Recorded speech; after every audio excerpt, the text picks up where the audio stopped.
Someday they will tell tales of the great floating shovels and pickaxes of old, but for today, they are merely a myth.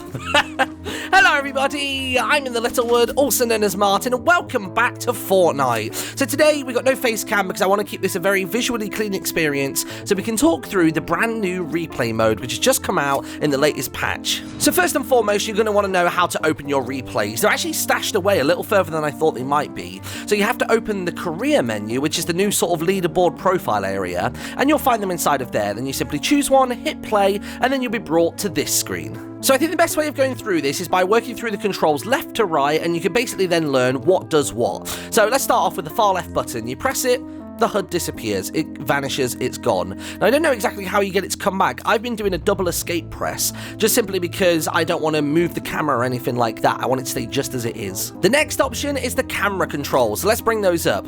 So these obviously change a little bit depending on what type of camera that you're using. I think it would be best to show you this if I were to change to, say, a drone camera. So one of the drone camera types is drone free, which basically means you're able to freely manipulate and control where it is your camera moves to. So you can use the mouse wheel to zoom in and out. You can use E and Q to raise and fall, W, A, S, and D to move around, and then you can pan and tilt either by holding left click to turn, but that gives you a little bit of like a camera noise. Listen to this. Do you hear that sound effect? It's a little bit annoying. Or you can do it simply by holding down the right click and you get a silent pan, which is quite nice. And then in terms of speed, you can change the speed of your drone and how quickly it can move around the world simply by doing this. So look, go really, really fast and then slow it right the way down.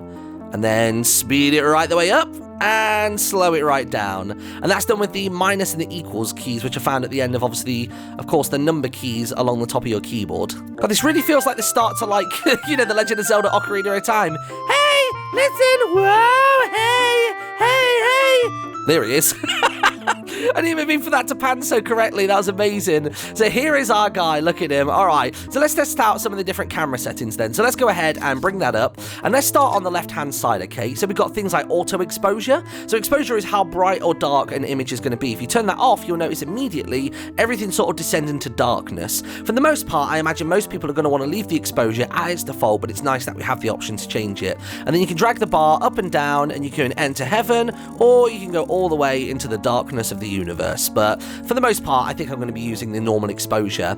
Now, aperture is something that I don't fully understand myself still. Essentially, aperture is the pupil of a camera. So imagine a camera lens. It's what would be the pupil on a human eye, but on the camera itself. It's how much light it lets into the picture, and that can affect all different kinds of things. It can affect light, it can affect depth of field, all those different kinds of things, even though we've got things like depth of field and field of view with the old focal length just beneath it. So the lower the number is, the wider the angle is going to be of the shot, and obviously the higher it is, the closer the angle is going to be of the shot, and you can go right in and see whether this guy is a nail biter. And then other than that, you've also got autofocus. So if the game is able to detect what it thinks the subject or the focus of your subject is, then it will actually blur everything else around it out. Or you can manually choose the focus distance if you're doing a fixed camera situation. And then you can't really see it here, but as you move this up and down, background images should come in and out of focus and blur and not blur. Alright, so we've moved into a gameplay sequence. This is once we're off the bus, we've done our initial landing, and this was my first encounter. So let's open up the camera controls and show you what we can do. First and foremost, we've got nameplates, so you can see the character's currently equipped item. You can see their health bar, their potion bar, and as well as a number that's represented next to them. So if you press M, that brings up the map. And basically anybody that is within your playable region, so this circle you can see on the right-hand side here across the map, that's not the current border of the storm. That's actually how much of the world is being recorded by your camera. So say I wanted to go and see what this guy over here is doing, I'd simply click on number 7, and it takes me all the way up to the hill where I can see old Disco Steve over here has just gone ahead and opened a chest and is looting some items, and it's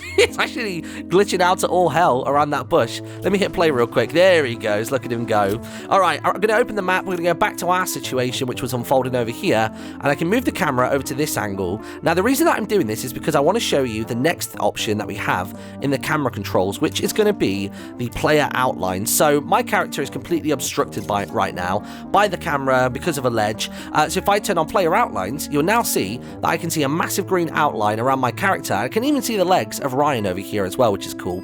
So let me just zoom out ever so slightly, get that full corner cam on the go. There we are. And then the other options we've got are the replay region, which I'll show you in a moment, damage effects and high quality effects. You can turn those on and off. That's basically if the player gets hit, you'll see the extra little like sparks and flares that come off of them, or you can choose to keep those turned off if you're wanting a cleaner image for your video that you're making. So let's just hit play on this simply by pressing the space bar, and we'll let this unfold. So here we go. Potato aim left, right and center. I think I've already rocked him with one shot with the old deagle, but here I've just got my burst rifle out, and there it is. And you might start to notice the lag that I've been encountering in a moment. Look at that. Look at that little swing across the stairs. Oh, and he moved again. Yeah, the servers have been a little bit funky, which is why I've got no, like, decent gameplay for this. I've just got loads of laggy gameplay. Speaking of, let's go have a look at our guy over here. So, he's currently sorted himself out with some bandages. He's not doing too badly. And I think now we can go ahead and we can fast forward the gameplay just a teensy little bit. So, let me hit pause on that. And I'm going to go through these controls. So, this button right here, that will skip you right the way back to the very beginning of the match. This will take you to the very end. This one right here will actually skip backwards in time by a little bit. This will skip forwards in time ever so slightly. So let's keep going until this guy's built his structure up, which is right about there. And if I go like this is where our combat encounter begins. Now, before that happens, I want to show you a very special camera that we have access to. So the next camera I want to show you is called Drone Follow. So if I move this camera over to about this position right here, actually, I'm going to move it out ever so slightly from here to there.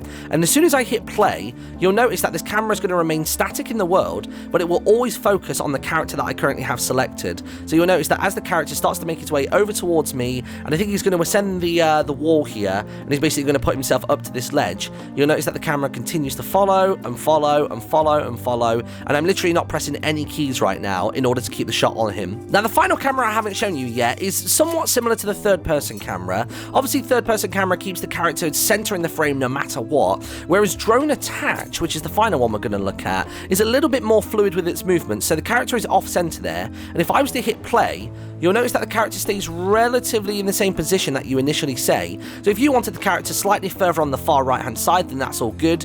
You might notice how glitchy my character is right now. The server was a little bit funky when we started this today, but you can see that it stays relative to where the character was on the screen when you started, rather than forcing the center of the frame. And I think if I just rotate the camera slightly, there we go, and I lost that encounter. GG, Ripperoni, and you'll notice that I think it's about here, which is where the replay stops. So I think at the end of your death animation, once that little drone has picked you up and teleported your body away, that is where everything finishes. So the final thing I want to show you today isn't evidence of my potato aim, which is being gloriously documented here. This is going to be so good, by the way, when like friends are saying like, oh no, I definitely shot that guy and got a headshot. You can now call them out on it. But anyway, the thing that I wanted to show you last was this. So let me go right the way down to a steeper angle, cool sky shot of my character, and we can now talk about finally the replay region. So the sky is going to go from a beautiful blue to a horrid grey. It doesn't look good. Now, the reason for this is previously I mentioned to you that you can only record a certain radius around your character. So basically on the map, you can see it right there. The storm is going to be moving to that circle, whereas this circle is the actual space that is being recorded by your character. So we've got ourselves and Zia fighting over here, and we've got Diablo over here doing, I think, just a little bit of tree smashing, if I remember correctly. Let me speed this guy up. Yeah, there you go. it's like watching some kind of Benny Hill, like, comedy sketch. Look at him go. He's so quick, so super. So I'm going to leave this match unfolding as it is right now. It's going to be playing in real time. You can see both characters are over there doing their thing. Is that my aim? I don't know what that is. That might have been a little glitch just there. But you'll notice over here, look, as we start to get a little bit higher up, and as my character moves around the world, the recording region is moving with me. So it always stays a set distance, and it basically has a set radius. So anybody that's inside a Lucky Landing right now isn't being filmed. Anybody that's at this bridge down here is being filmed. And that's simply how it works. I think that's very easy to understand for most people. Now, very quickly before we go, I genuinely want to experiment with this. I'm very, very curious as to whether, yeah, it does. So I was wondering what happens to the bridge as you get closer and further away from it, because a moment ago it was sort of a mesh, wasn't it? And now the bridge is actually come into a full render, into like full quality view, because I guess that's going to need to happen in replay mode. Otherwise you're going to fly over to a certain area that might not necessarily be near your character, but you might want to see another combat scenario unfolding, and all you're going to be met with is blobs. What is going on over here? Is this mid-reload animation? Let me see. Hold on. Play. What? They just stuck. This is playing right now. Oh, no, you know what it is? It's the timer is finished. This was the moment of my death. This was the freeze frame of this character in the world.